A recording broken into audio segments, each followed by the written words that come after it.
Séminaire relatif à l'urbanisation en Côte d'Ivoire, placé sous l'égide du ministère de la Construction, du Logement et de l'Urbanisation. Séminaire organisé par la plateforme EE-Live, entendez économie entreprise live, ce jeudi à Abidjan. Couverture maladie universelle en Côte d'Ivoire, 15 milliards de francs CFA. C'est le budget déjà disponible pour sa mise en œuvre. L'information a été donnée lors d'une conférence de presse ce jeudi par le docteur Eugène Aka-Aoulé, ministre de la Santé et de l'Hygiène publique. Et puis des membres du groupement ivoirien du bâtiment et des travaux GIBTP ont été à l'honneur ce jeudi lors d'une cérémonie de distinction. Des détails tout de suite dans notre édition. Madame, Monsieur, merci de nous rejoindre sur Business 24 Africa pour le journal. Dans 24 mois, Yamoussoukro va retrouver fière allure avec la construction et la rénovation de son réseau routier. Le coup d'envoi de ce vaste chantier a été donné par le président de la République de Côte d'Ivoire, Alassane Ouattara, ce mercredi à l'occasion d'une grande cérémonie dans la capitale politique et administrative ivoirienne. Une amélioration de la qualité de la voirie longtemps attendue par les populations du Bélier. Le compte rendu d'Emmanuel Bonzo et Charles Kouakou. Faute d'entretien depuis des décennies, la voirie de Yamoussoukro est dans un piteux état. 65% des 163 km de routes bitumées de la capitale politique et administrative sont impraticables. C'est donc pour donner un visage nouveau à la ville natale du père fondateur que le chef de l'État, Alassane Ouattara, a procédé au lancement des travaux de réhabilitation et de bitumage du réseau routier de Yamoussoukro.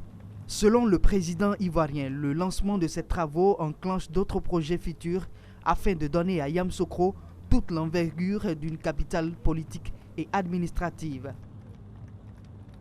Nous allons reprendre très rapidement donc la réhabilitation et la reconstruction de Yamoussoukro.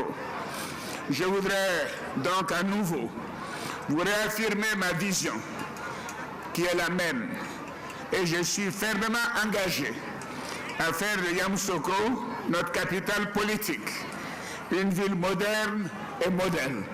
Ces travaux visent à refaire la renommée de Yamoussoukro en matière de voirie.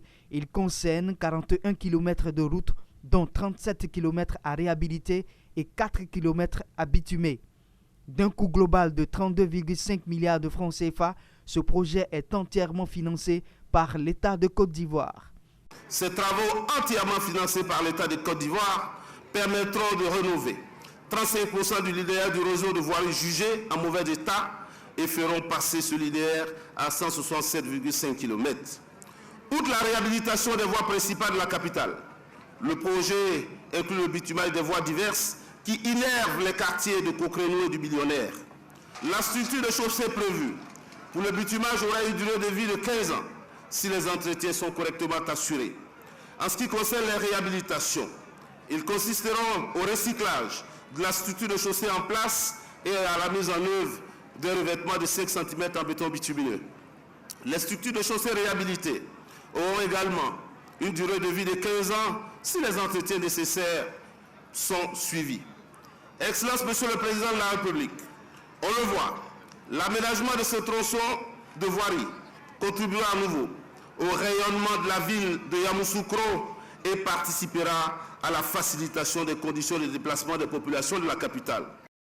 Longtemps attendu, le lancement de ces travaux de rénovation et de bitumage de la voirie de Yamoussoukro constitue un acte fort et un soulagement pour les populations. Nous voulons dire merci au président de la République. Comme il a lui-même dit, et depuis qu'il a pris le pouvoir, il devait venir à Yamoussoukro pour habiter Yamoussoukro. Et cette chose n'a pas été faite. Mais aujourd'hui, le président est en train d'honorer les populations de Yamoussoukro pour le coup de pioche qu'il vient de donner pour la réhabilitation de toutes les voies du district de Yamoussoukro. Et nous sommes fiers du président. Vraiment, ça a été un plaisir. C'était un plaisir parce qu'avec les routes de Yamoussoukro, vraiment, on n'a pas de route. Il n'y a pas de route. Surtout dans le quartier où j'habite, derrière la fondation Cocrenou, il n'y a pas de route. Ça, c'est vraiment un soulagement. Donc pour cela, je suis content pour le président, pour son arrivée. Donc vraiment, on le remercie beaucoup. En tout cas, on est content. Yamoussoukro aussi, le président Alassane vient arranger. On est très content pour ça. Donc on remercie. Dieu n'a qu'à lui donner force pour qu'il n'a qu'à pu faire. Dans 24 mois, Yamoussoukro verra son réseau routier amélioré afin de lui donner toute l'allure d'une capitale politique.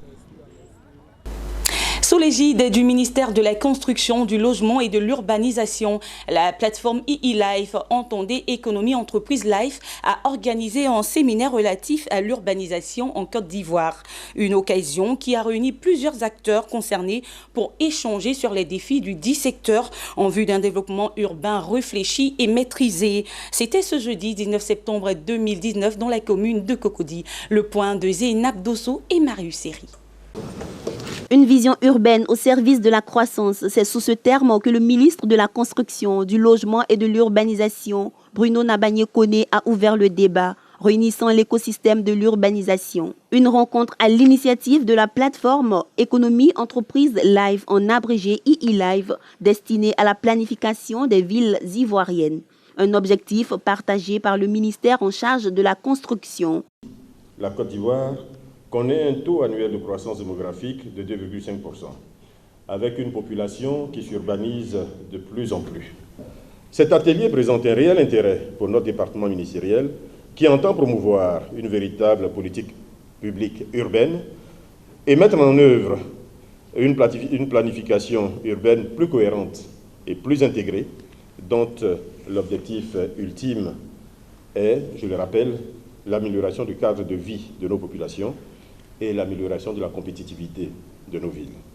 Nous attendons donc beaucoup de vos travaux et je vous exhorte à y mettre tout votre talent. Différents panels sur la politique de l'habitat, l'écologisation pour des villes plus attractives, le financement de l'urbanisation ont meublé cet atelier d'échange. Les acteurs concernés, notamment les banques, les promoteurs immobiliers, les sociétés spécialisées dans le domaine de la construction, se sont prononcés sur les différents défis liés au logement en Côte d'Ivoire.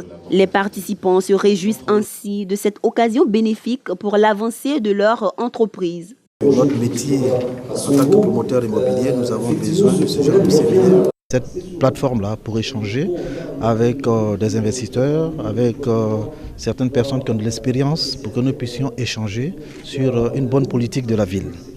Nous sommes heureux, évidemment, que ça se passe en Côte d'Ivoire et que certains experts viennent pour que nous puissions discuter. Économie Entreprise Live est une plateforme de débat qui offre des événements clés dans le domaine de la presse économique. Cette première édition de ce séminaire d'échange s'inscrit dans le cadre du programme national de construction de logements de l'État. Il vise à rendre plus agréables et plus compétitives les villes de la Côte d'Ivoire.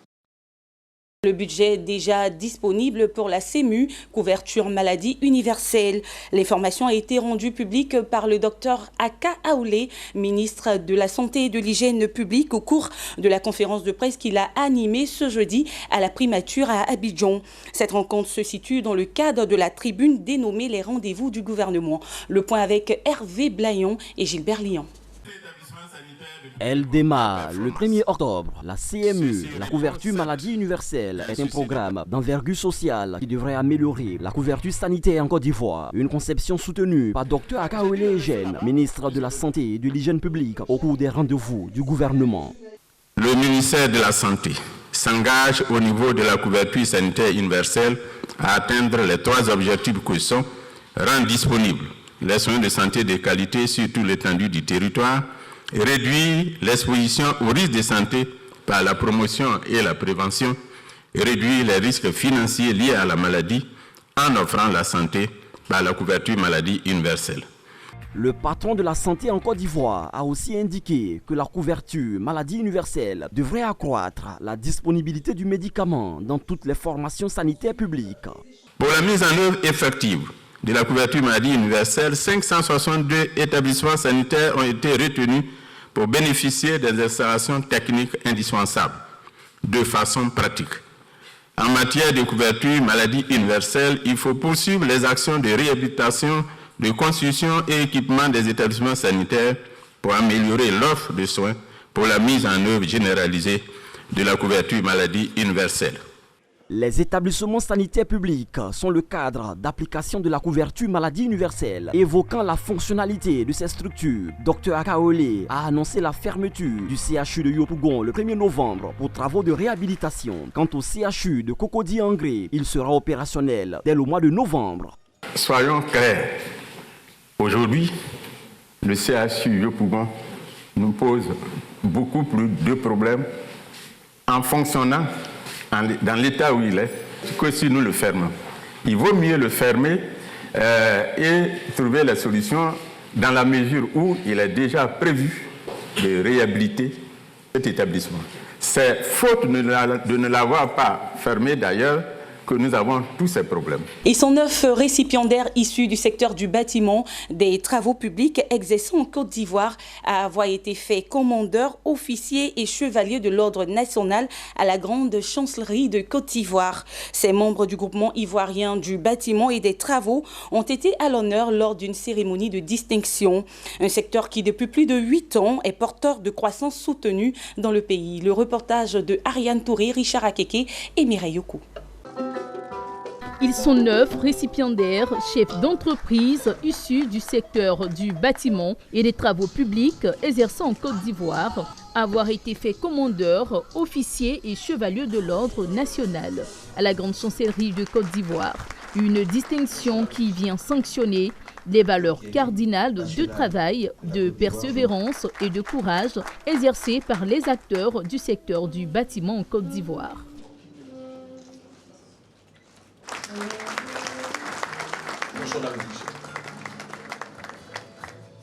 C'est plein d'émotions que les récipiendaires ont dit leur satisfaction de voir des années de travail récompensées des mains de la chancelière en présence d'illustres personnalités et membres du gouvernement ivoirien. Nous avons des représentants de beaucoup d'entreprises qui montrent que la Côte d'Ivoire est en marche et que tout va bien. Nous prions Dieu qu'ils puissent continuer dans le sens qu'ils ont déjà engagé et que la Côte d'Ivoire bénéficie de leur savoir. Aujourd'hui, nous avons été gratifiés par la République. Nous travaillons dans l'ombre, jour et nuit. Nous faisons beaucoup de choses pour le développement de la Côte d'Ivoire. Il faut qu'on apprenne nous aussi à servir la République en servant de modèle et de locomotive pour nos jeunes générations. Avec la création d'environ 12 000 emplois par an, soit 14% de la création d'emplois dans le pays, le secteur du bâtiment est classé 3e au rang des secteurs pourvoyeurs d'emplois en Côte d'Ivoire. Le groupement ivoirien du bâtiment et des travaux publics, GIBTP, s'est donné pour mission d'aider l'industrie ivoirienne du BTP à mieux exploiter toutes ses potentialités et renforcer sa position sur le marché régional et international. Les pompiers civils d'Abengro qui partageaient les locaux du conseil régional de Landenier-Joablin avec les agents de cette structure décentralisée ont désormais un centre de secours d'urgence. L'infrastructure a été inaugurée le 13 septembre dernier par le ministre de la Santé et de la Protection sociale en présence des élus locaux, des autorités administratives et coutumières. Les échos de cette cérémonie avec Joseph Assalé, notre correspondant régional. Après réhabilitation à hauteur de 109 millions de francs sur fonds de la protection civile, ces anciens locaux de la caisse de péréquation abritent désormais le centre de secours d'urgence CSU des pompiers civils d'Abangourou. Le général Kili Fiacre, directeur de l'Office national de la protection civile, en définit ses missions. Le centre de secours d'urgence de la région de Landenier-Joablin à l'honneur ce jour a été ouvert par arrêté numéro 982 MEMIS ONPC du 15 février 2015. Il a pour mission principale le secours d'urgence en cas d'accident, le secours d'urgence en cas d'incendie, le secours d'urgence en cas de sinistre et de catastrophe. Le centre de secours d'urgence des pompiers civils d'Abangourou, d'une superficie de 3 hectares, compte 60 agents et est placé sous le commandement du sergent-chef Lou Eliane. La protection civile étant un pilier important de la politique du gouvernement, le général de corps d'armée Vagondo Diomandé, ministre de la Sécurité et de la Protection civile, dévoile sa vision. Ma vision de la protection civile, en arrivant à la tête de ce ministère, c'est de créer un milieu de vie sécuritaire propice au développement économique et social de la société ivoirienne. Le ministre de l'Emploi et de la Protection sociale, Abina Kwakou Pascal, par ailleurs président du Conseil régional de l'Indénié Djoablin, a remercié le gouvernement pour ses efforts inlassables en vue de l'amélioration des conditions de vie de ces populations. Le centre de secours d'urgence d'Abangourou est le 8e qui vient d'être inauguré sur les 31 que compte la Côte d'Ivoire. Et voilà qui referme cette édition. Merci de l'avoir suivi. Très belle suite de programmes sur Business 24 Africa. Au revoir.